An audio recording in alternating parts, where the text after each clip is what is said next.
On the 7th of October 2024, it was the second anniversary of my brother's untimely death at the age of 51 from an aggressive melanoma cancer. On the 8th of October, it was the second anniversary of the trauma of me being told of his death in a round-robin email that my father forwarded to me after he had already sent it to his friendship group. I felt betrayed in my first few hours of knowing. But then when I saw my parents, I knew they were gaslighting me over the facts, as they had all my life. I was proved right. Not long after that day, I discovered that a family friend had been trying to tell my parents for months leading up to my brother's death that they needed to tell me, but my parents chose not to. Hardest of all was finding out that my brother had been calling out my name in the last few days of his life, and once again my parents chose not to act on it. In the 2 years since those events, when I closed the door on my parents forever, I've been on a journey that's involved grief, forgiveness, acceptance, and ultimately letting go in relation to my brother, my parents, and myself. My brother's death stirred up memories, emotions, feelings, and traumas from my past. Some were positive, the overwhelming majority were negative. Some I shared with my brother. Some were those only he experienced, and some only I experienced. As anyone who's experienced grief and letting go will know, it's a roller coaster of good days, bad days, and tough weeks. If you're not careful, it can cause you to mentally spiral into the past fast. I'll be honest, that's exactly what I was doing for the first year as I tried to understand why the death of my brother didn't make my parents want to step outside of their comfort zone into their learning and change zone, reach out to their surviving daughter, and be prepared to get uncomfortable by revisiting the past in order to heal our relationship. The truth is, I will never know why they haven't, and given our history over the last 20 years, I probably wouldn't trust them if they did try to explain. Our family, dysfunctional as it was, has gone. It's time to accept and move on. Besides, I've always believed that actions speak louder than words, especially in relationships. My parents would have to step out of their comfort zone, into their learning and change zone, do some self-reflection, and get uncomfortable with their emotions by revisiting the past in order for us to fix our relationship. They're not going to turn up on my front door saying sorry, because they have never believed that they've done anything wrong to cause our relationship breakdown. They have never been willing to do that. Not even the death of their son has changed that. What has helped me climb out of my downward grief spiral is the following Buddhist proverb. It reads, "In each loss there is a gain. As in every gain, there is a loss. And with each ending comes a new beginning." It made me realize that I need to accept the ending so I can start my new beginning.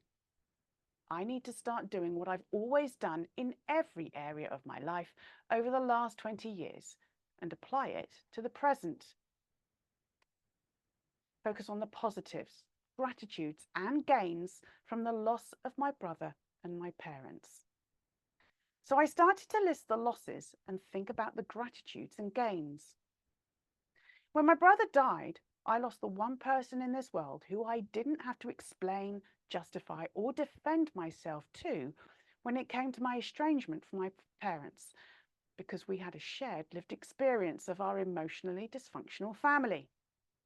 At the same time, I gained the gratitude that he is no longer living in that emotionally dysfunctional family.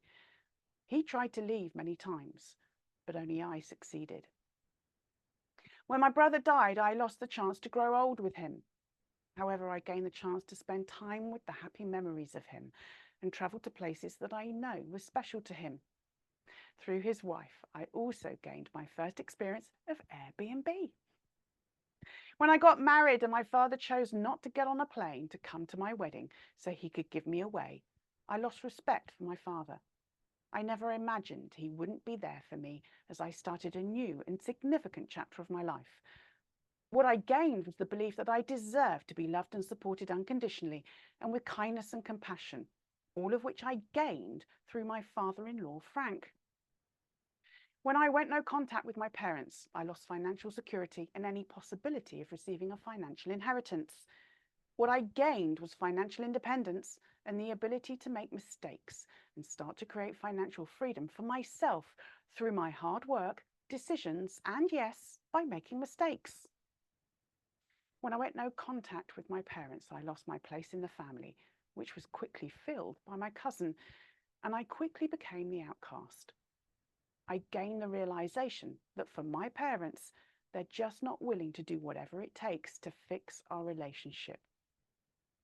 We all place a different value on different losses and gains. It's why different people will make different decisions under the same circumstances. Doing this exercise has enabled me to accept that I will never get closure. I acknowledge and accept the losses, appreciate and have gratitude for the gains, and have created my new beginning. I have finally let go of the hope that I had for many years that my parents would step into their learning and change zone if it meant they could have a healthy relationship with me. I accept that even the death of my brother hasn't changed anything. Their fear is too overwhelming. It's time to focus on a new beginning and my best life. I will ensure that my brother is part of that in the short term as I continue to light a candle for him every night and continue to focus on creating the financial freedom and independence in my life that he never had in his own.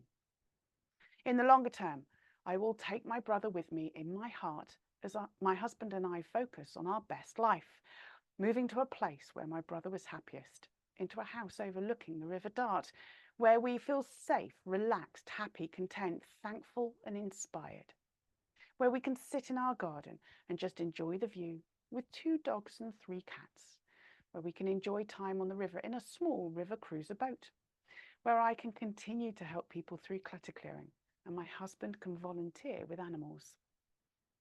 I've been able to recognize, appreciate and have gratitude for the gains that came from a loss.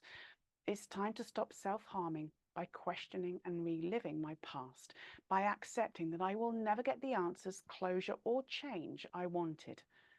I can only control my own life. I'm ready to focus on myself, my future, and living my best life. I need to take the gains and focus on living my best life, which I finally believe I deserve. When I read the Buddhist proverb, it got me thinking. My brother died at the age of 51 years and 101 days. I don't want us both to have our ending at the same age. I need to take his ending and turn it into my new beginning. So I've set a goal date to sow the seedlings of my new beginning appearing in my life. Ironically, I will be 51 years and 101 days old on my mother's 81st birthday. I've created smarter goals to achieve by then so that I have a plan to start seeing the seedlings of my new beginning appear by that date. I have now reached a point where I can see that the gains of the past 20 years far outweigh the losses. For me, the last 2 years can be best summed up in the following powerful quote. Author unknown. One of the hardest lessons in life is letting go. Whether it's guilt, anger, love, loss, or betrayal, change is never easy. We fight to hold on and we fight to let go. Grief doesn't get easier. We just learn to grow our lives around it. I am now at a point where I choose to let go and start my new beginning.